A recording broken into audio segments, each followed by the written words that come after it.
বিসমিল্লাহির রহমানির রহিম। Special security force SSF এর 40তম প্রতিষ্ঠা বার্ষিকী উপলক্ষে আয়োজিত আজকের এই অনুষ্ঠানে উপস্থিত মন্ত্রিপরিষদ সদস্য এবং উপদেষ্টাবৃন্দ, সেনা, নৌ এবং বিমান বাহিনী প্রধানগণ, এসএসএফ প্রধান এবং এই বাহিনীর বিভিন্ন পর্যায়ের কর্মকর্তা ও সদস্য এবং সম্মানিত সুধীমণ্ডলী, আসসালামু আলাইকুম। আজ থেকে 40 বছর আগে সময়ের প্রয়োজনে এই বিশেষ নিরাপত্তা বাহিনী প্রতিষ্ঠিত হলেও 1991 সালের 27শে সেপ্টেম্বর নাম পরিবর্তন করে এসএসএফ নামে এই বিশেষ বাহিনী যাত্রা শুরু করেছিল। দায়িত্বের পরিধিও বেড়েছিল। প্রতিষ্ঠাকাল থেকে আজ পর্যন্ত এই বিশেষ নিরাপত্তা বাহিনীর সঙ্গে যারা যুক্ত ছিলেন কিংবা বর্তমানে যারা দায়িত্ব পালন করে চলেছেন, আমি আপনাদের সবাইকে প্রতিষ্ঠা বার্ষিকীর শুভেচ্ছা জানাই। মরহুমা বেগম খালেদা জিয়া বিভিন্ন মেয়াদে সরকার প্রধান থাকাকালে এবং সর্বশেষ জীবনের শেষ দিনগুলোতে তিনি এভারকেয়ার হাসপাতালে চিকিৎসাধীন থাকা অবস্থায় এসএসএফ অত্যন্ত আন্তরিকতার সাথে দায়িত্ব পালন করেছে। বেগম খালেদা জিয়ার মৃত্যুর পর শুধু বাংলাদেশ নয়, বিশ্বের ইতিহাসে অন্যতম বৃহত্তম নামাজে জানাজা আয়োজনের ক্ষেত্রেও প্রধান সমন্বয়ক হিসেবে এসএসএফ অত্যন্ত গুরুত্বপূর্ণ ভূমিকা পালন করেছে। আমি এসএসএফকে আমার এবং আমার পরিবারের পক্ষ থেকে তার জন্য আবারও আন্তরিকভাবে ধন্যবাদ জানাই। উপস্থিত সুধীবৃন্দ, সরকার প্রধান হিসাবে বর্তমানে প্রতিদিন প্রতি সময় আমি এসএসএফ এর কার্যক্রম সরাসরি প্রত্যক্ষ করছি। তবে এসএসএফ এর কার্যক্রমের সঙ্গে আমার পরিচয় নতুন নয়। মরহুমা প্রধানমন্ত্রী বেগম খালেদা জিয়া যখন সরকার প্রধান হিসাবে দায়িত্ব পালন করেছেন তখন থেকেই, অর্থাৎ আমার তরুণ বেলা থেকেই আমি এসএসএফ এর কার্যক্রমের সঙ্গে পরিচিত। এসএসএফ যখন প্রতিষ্ঠিত হয়েছিল সেই সময়ের সঙ্গে বর্তমান সময়ের অনেক পার্থক্য। বর্তমানে আর্থসামাজিক রাজনৈতিক অবস্থা ব্যবস্থা, ভূ রাজনৈতিক পরিস্থিতি এবং তথ্য প্রযুক্তির অবাধ বিকাশের ফলে বহুমাত্রিক নিরাপত্তা চ্যালেঞ্জ তৈরি হয়েছে। এইসব চ্যালেঞ্জ মোকাবেলায় আধুনিক ও যুগ উপযোগী প্রশিক্ষণের মাধ্যমে নিজেদেরকে সার্বক্ষণিক প্রস্তুত রাখা অত্যন্ত জরুরি। একটি বিশেষায়িত বাহিনী হিসেবে সাহস, দক্ষতা, কৌশল এবং সর্বাধুনিক প্রযুক্তিতে এসএসএফ এর পিছিয়ে থাকার কোনো সুযোগ নেই। উপস্থিত এসএসএফ সদস্যবৃন্দ,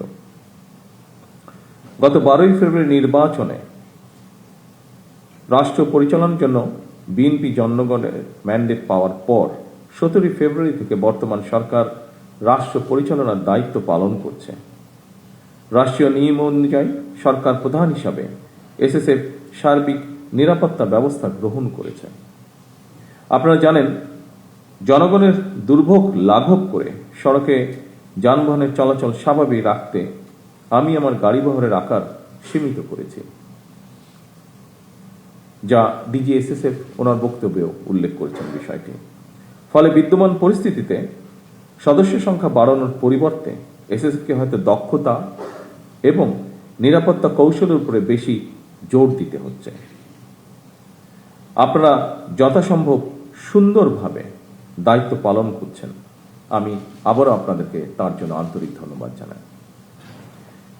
একটি গণতান্ত্রিক সরকারের প্রধান হিসাবে রাজধানী ঢাকা এবং ঢাকার বাইরে দেশের প্রত্যন্ত অঞ্চলে প্রায়শই জনসভা এবং বিভিন্ন রাষ্ট্রীয় কর্মসূচিতে অংশগ্রহণ করতে হয়।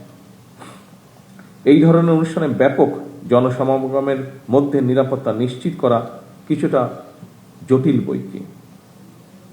এই ধরনের পরিস্থিতিতে একদিকে সরকার প্রধানের নিরাপত্তা ব্যবস্থা বজায় রাখা, অপরদিকে নাগরিকদের জীবনের স্বাচ্ছন্দ্য নিশ্চিত রাখা, এই দুটোর মধ্যে ভারসাম্য রক্ষা করেই এসএসএফকে তাদের নিরাপত্তা কৌশল প্রণয়ন করতে হয়।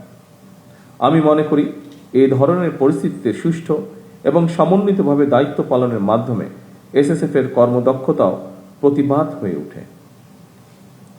উপস্থিত সুধীবৃন্দ, এসএসএফ এর প্রতিষ্ঠা বার্ষিকীর এই দিনে আমি আমার একটি বিশেষ দৃষ্টিভঙ্গির কথা আপনাদের সঙ্গে শেয়ার করতে চাই। একটি গণতান্ত্রিক সরকারের প্রধান হিসাবে জনগণের বিশ্বাস এবং ভালোবাসার উপরেই আমার সবচেয়ে বেশি নির্ভরতা। সুতরাং নিরাপত্তার ঘেরাটোপে যাতে সরকার প্রধানকে জনগণ থেকে দূরে ঠেলে না দেওয়া হয়, এই সফিস্টিকেটেড বাহিনীর হিসাবে সেদিকেও বিশেষভাবে লক্ষ্য রাখার জন্য আমি আপনাদের প্রতি বিশেষভাবে আহ্বান জানাই। উপস্থিত সুধীবৃন্দ, কিছুদিন আগেই আমি এসএসএফ এর নবনির্মিত অত্যাধুনিক ফায়ারিং রেঞ্জটি উদ্বোধন করেছি। উদ্বোধনী মহড়াও প্রত্যক্ষ করেছি। পেশাগত কর্মদক্ষতা বাড়াতে নবনির্মিত এই ফায়ারিং রেঞ্জ নিঃসন্দেহে বিশেষ ভূমিকা রাখবে। আমি আশা করি নিরাপত্তা কৌশল প্রণয়ন এবং নিজেদের পেশাগত দক্ষতা বাড়াতে আপনারা এই ফায়ারিং রেঞ্জের সর্বোত্তম ব্যবহার নিশ্চিত করবেন। 2002 সালের পরে এসএসএফ এর রেড বুক সময় চাহিদায় অনুযায়ী পুনরায় সংস্কার করে বর্তমানে আরো আধুনিক এবং সময় উপযোগী করা হয়েছে। এই রেড বুক এসএসএফ এর কার্যপদ্ধতি এবং কার্যপদ্ধতির নীতিমালা প্রদানের পাশাপাশি আইনি সুরক্ষাও নিশ্চিত করেছে।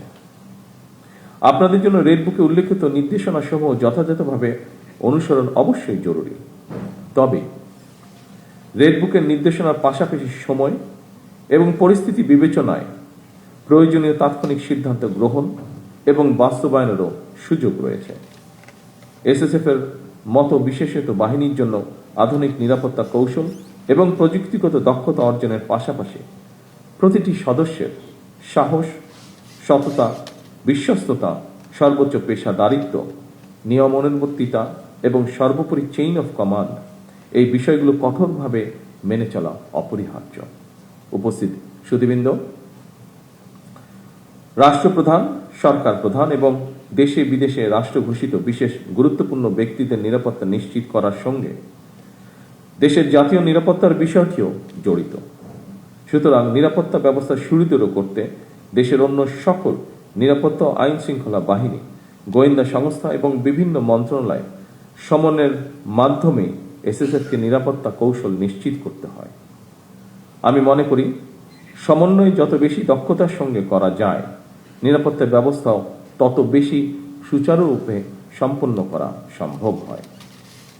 দেশের সেনা, নৌ বিমান, পুলিশ এবং আনসার বাহিনীর মধ্য থেকে দক্ষ কর্মকর্তাদের বাছাই করে এসএসএফ গঠন করা হয়। এরপর আপনাদেরকে গুরুত্বপূর্ণ ব্যক্তিদের নিরাপত্তার জন্য আপনাদেরকে দেশে এবং বিদেশে উন্নত মানের প্রশিক্ষণ গ্রহণ করতে হয়। আধুনিক বিশ্বের সঙ্গে তাল মিলিয়ে এসএসএফকে আরো কর্মদক্ষ করে গড়ে তোলার লক্ষ্যে সরকার প্রয়োজনীয় সব ধরনের পদক্ষেপ অব্যাহত রাখবে ইনশাআল্লাহ। উপস্থিত সুধীবৃন্দ, আরো একটি বিষয়ের উপরে আপনাদের দৃষ্টি আমি আকর্ষণ করতে চাই। অবশ্যই আপনারা গুরুত্বপূর্ণ ব্যক্তিদের নিরাপত্তাকে সর্বোচ্চ প্রাধান্য দেবেন। তবে দায়িত্ব পালন করতে গিয়ে জনগণ যাতে কোন রকম রূঢ় ব্যবহারের শিকার না হন, সেদিকেও আপনাদেরকে বিশেষভাবে নজর রাখার জন্য আমি আহ্বান করব। আপনারা দেশের সর্বোচ্চ পেশাদারিত্বের সঙ্গে দায়িত্ব পালন অব্যাহত রাখবেন, এই প্রত্যাশা রেখে আমি আমার বক্তব্য শেষ করছি। আল্লাহ হাফেজ। বাংলাদেশ জিন্দাবাদ।